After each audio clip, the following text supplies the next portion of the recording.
ដើម្បីឲ្យជីវិតសុខស្រាលបដិញ្ញាតស៊ូពុំពីលះបង់សាច់ស្រស់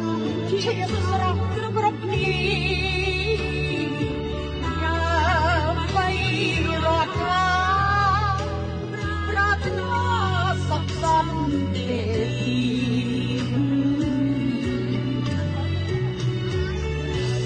ដើម្បីទឹកដីបែកពីគ្រួ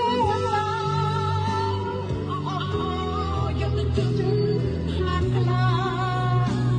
សុភលីដើម្បីជាតិរស់យើងខ្ញុំលើកហាត់ប្រណមបង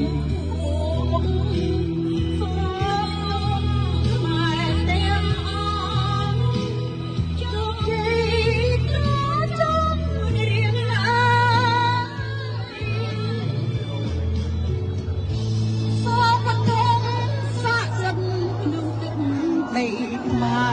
រតបខ្លាំងពូកែ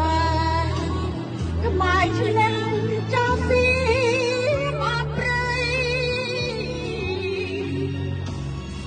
អត់អើយកងទ័ពមានរឹកបានអ្វីពីទឹកដីគង់វងរៀបរ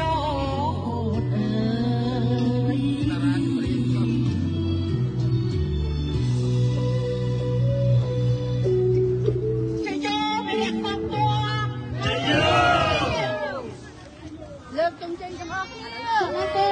សូមអរគុណលើកជុំចេញក្រោយ